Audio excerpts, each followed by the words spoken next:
Hai semuanya, di sini kami dari kelompok 2 tugas proyek IPS akan mempresentasikan daftar pertanyaan penelitian. Selamat menyaksikan. Saya Reverie Ginting dari kelas 10-1 kelompok 2. Saya akan menjelaskan mengenai mata pelajaran geografi.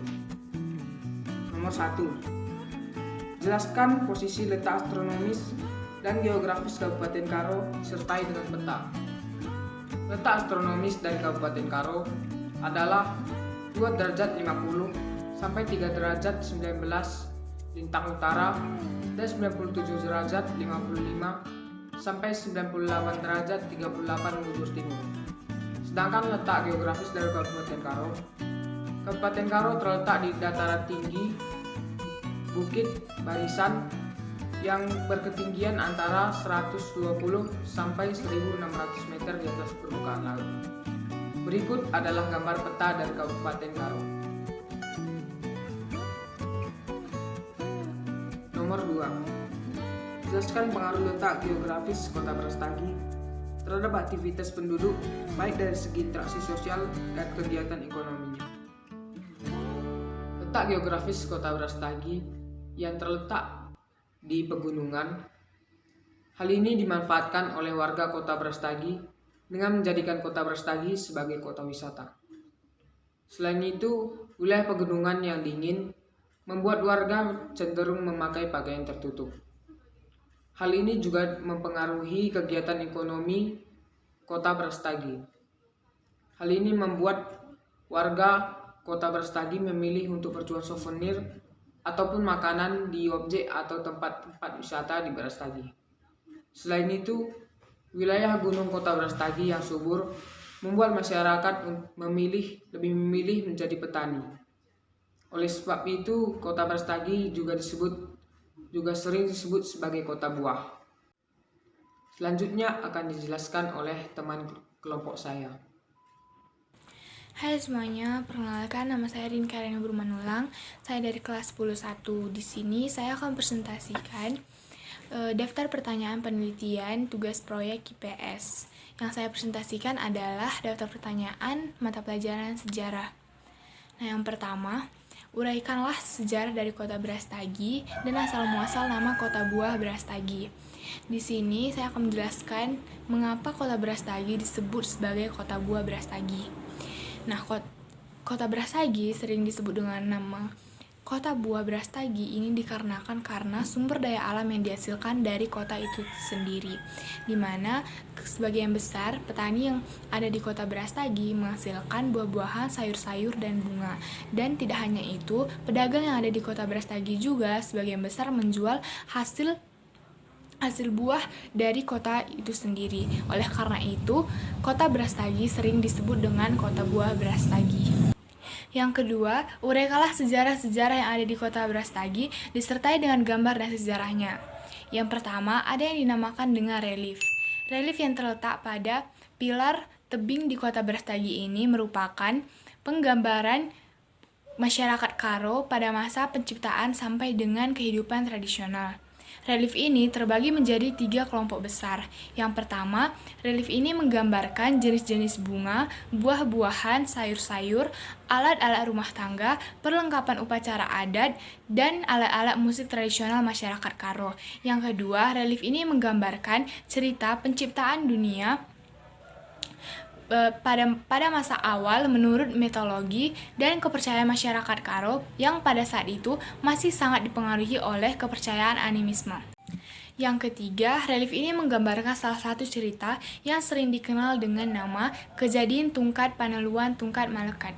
Nah, ketiga kelompok dalam relief ini memiliki cerita dan makna tersendiri. Yang kedua, ada penghasilnya Soekarno. Pada tahun 1948, di Brastagi, tepatnya di Desa Laugumba, menjadi tempat penghasilnya Soekarno saat Belanda melakukan agresi militer II.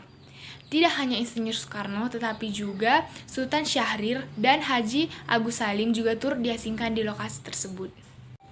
Yang ketiga ada Tugu Perjuangan. Tugu Perjuangan Rakyat yang tepat terletak di tengah jalan veteran Brastagi Karo ini merupakan salah satu ikon kota wisata Brastagi. Tugu Perjuangan ini mengingatkan bahwa masyarakat Karo turut berjuang dalam memerdekakan negeri ini. Selanjutnya, saya akan menjelaskan peninggalan-peninggalan sejarah yang ada di museum di kota Brastagi. Nah, di lantai atas museum ini terdapat dominan benda-benda dan perhiasan-perhiasan yang dipakai oleh masyarakat Karo di kehidupan sehari-hari. Dominan benda-bendanya ini seperti capah. Capah ini sejenis dengan piring yang terbuat dari pohon nangka atau kayu pialeh. Nah, capah ini biasanya digunakan untuk tempat makan 4 orang secara bersama-sama. Nah, ini merupakan suatu tradisi yang sangat kental akan kebersamaan. Nah, di museum ini juga terdapat benda-benda seperti raga-raga, bertu ada tabu-tabu Irawang, bertu ada Tenggala Page, ada juga sisir terter, dan lagan. Ada juga beberapa jenis perhiasan yang dipajang, itu seperti sertali layang-layang kitik, sertali rumah-rumah, bertu ada gelang sarung, ada bunga palas, bertu ada juga cincin tapak gajah, bertu ada juga kudung-kudung, ada juga padung curu-curu. Nah, itulah yang terdapat di lantai atas museum tersebut. Padung-padung yang saya sebutkan tadi itu merupakan anting-anting perempuan Karo di zaman dahulu yang beratnya itu mencapai 1-1,5 kilogram. Nah, ada juga yang disebut dengan pustaka laklak. Ini merupakan aksara Karo yang dituliskan di kulit kayu. Nah, ini biasanya digunakan oleh guru sibaso atau dukun yang dalam ritual pengobatan. Nah, pusaka laklak ini berhasil didatangkan kembali dan menjadi koleksi tertua di Museum Pusaka Karo dan diperkirakan usianya itu mencapai lebih 200 tahun. Koleksi lain yang terdapat di ruangan tengah di lantai dasar museum ini juga ada yang dinamakan dengan gundala-gundala, yaitu topeng Karo yang berukuran sangat besar yang digunakan untuk menakuti burung-burung di sawah dan digunakan juga dalam upacara adat Karo seperti ritual memanggil hujan. Nah, di koleksi senjata-senjata juga terdapat di ruangan tengah museum. Di sisi sebelah kiri terdapat tumbuk-tumbuk seberaya yang bentuknya mirip dengan gundala-gundala yang tadi. Nah, ada juga aneka jenis uang dan benda-benda yang bersejarah lainnya yang terdapat di sisi sebelah kiri. Di sisi sebelah kanan terdapat patung-patung dengan busana adat masyarakat Karo. Uwis, kain khas Karo yang dipajang di tengah ujung ruangan. Motif ukuran gerga banyak kita jumpai di sini, menjadi perhiasan yang sangat cantik di tiap-tiap ruangan. Halo semua teman-teman, perkenalkan nama saya Carlos Rafael Tardigan. Di sini saya akan membawakan materi ekonomi. Itu rumah tangga konsumen. Para konsumen bukan hanya berasal dari kota Brastagi, tetapi ada juga yang datang dari kota Medan, Kabanjahe, dan lain-lain. Rumah tangga produsen.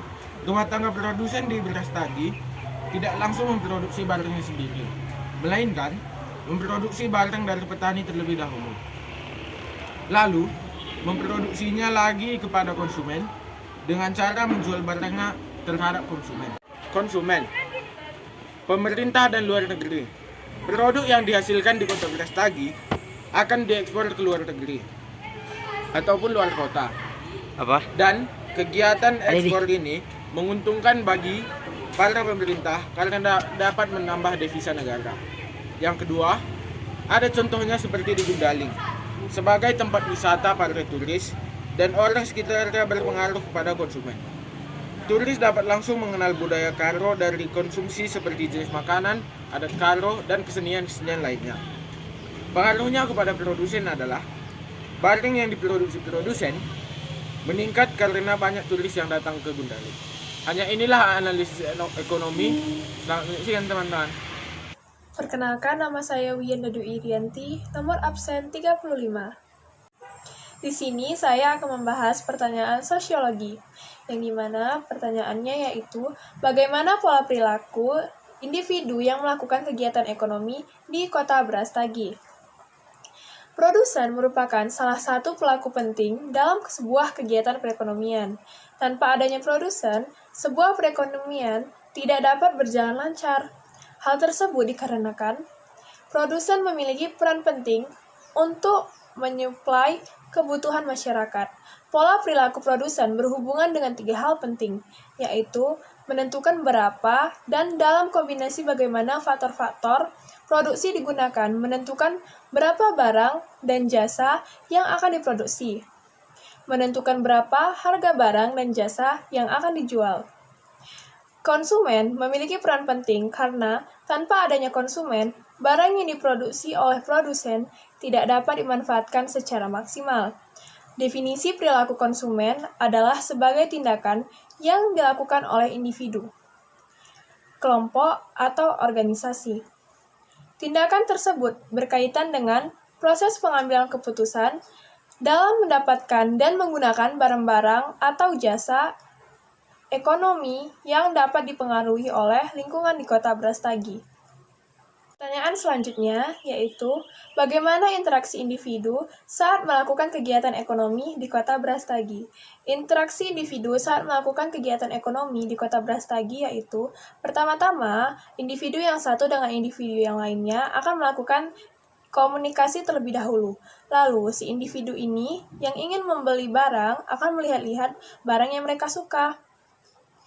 Jika diperbolehkan untuk mencobanya, maka si individu ini akan mencobanya. Jika sudah merasa pas dengan barang yang mereka inginkan, maka mereka akan berbincang dulu untuk menentukan harga yang pas dan cocok untuk kedua individu tersebut. Lalu, jika sudah mendapatkan harga yang pas, mereka akan melakukan transaksi antar si individu pembeli dan individu penjual. Maka, barang yang ingin dibeli individu tersebut akan diserahkan individu penjual dan uang transaksi akan diberikan kepada individu penjual dan akhirnya kedua individu ini menguntungkan. 9 yaitu deskripsikan dengan menggunakan contoh yang konstekstual bahwa kegiatan ekonomi para pelaku ekonomi di Brastagi dipengaruhi kondisi dan letak geografis serta tatanan kehidupan sosial masyarakat Brastagi. Kegiatan ekonomi di Brastagi dipengaruhi oleh kondisi saat ini, kegiatan mobilisasi menjadi sangat sulit. Hal ini membuat para pelaku ekonomi kesulitan dalam melakukan kegiatan ekonomi. Selain itu, letak geografis Kota Brastagi yang terletak di dataran tinggi membuat Kota Brastagi menjadi kota wisata. Hal ini mempengaruhi kegiatan ekonomi karena Kota Brastagi semakin ramai yang membuat para pelaku ekonomi semakin untung. Pertanyaan nomor 10. Berdasarkan letak geografis, tatanan kehidupan sosial, dan warisan sejarah di Kota Brastagi, berilah 4 contoh permasalahan yang berhubungan dengan peran pelaku ekonomi. 4 contoh permasalahan yang berhubungan dengan peran pelaku ekonomi di Kota Brastagi ialah: permasalahan yang pertama, seorang pedagang di pasar buah dan bunga yang dikatakan sebagai produsen akan merasa senang jika banyak konsumen yang membeli barangnya. Namun, dikarenakan pandemi, penjualan mereka jadi berkurang dan pendapatan pun semakin menurun. Permasalahan kedua, saat ini Museum Pusaka Karo sudah sering tutup dan hanya buka pada hari Sabtu saja, karena kebanyakan yang datang ke museum tersebut hanya anak sekolah atau turis. Sedangkan saat masa pandemi, tidak ada turis atau anak sekolah. Hal inilah yang membuat museum itu sering tutup. Permasalahan ketiga, para konsumen yang membeli barang di pasar buah dan bunga merasa kecewa karena barang yang mereka beli tidak bagus atau kualitasnya buruk, sehingga hanya bisa dipakai sebentar atau langsung habis. Permasalahan yang keempat, produsen yang memproduksi barang dari luar kota merasa kecewa, sebab saat proses distribusi barang tersebut jatuh, sehingga saat sampai di tempat produsen, barang tersebut sudah hancur atau tidak bisa lagi untuk dijual. Pertanyaan selanjutnya yaitu, jelaskan dengan menggunakan contoh nyata tentang dampak pengaruh letak geografis, sejarah, dan tatanan kehidupan sosial terhadap perilaku para pelaku ekonomi. Menurut letak geografis kota Brastagi dapat disimpulkan berada di pegunungan. Hal ini dimanfaatkan warga Brastagi dengan menjadikan kota ini kota wisata. Selain itu, kondisi pegunungan yang cenderung dingin menyebabkan tatanan berpakaian warga Brastagi cenderung tertutup, serta kondisi ini juga mempengaruhi aktivitas ekonomi Brastagi, membuat banyak warga Brastagi memilih berjualan souvenir ataupun makanan di sekitar objek wisata, serta kondisi pegunungan yang subur membuat sebagian warga memilih menjadi petani. Itulah sebabnya kota Brastagi sering juga disebut kota buah. Demikianlah presentasi yang bisa kami sampaikan. Semoga presentasi yang kami sampaikan ini dapat bermanfaat bagi setiap pendengarnya, dan mohon maaf apabila terjadi kesalahan-kesalahan kata. Sekian dan terima kasih.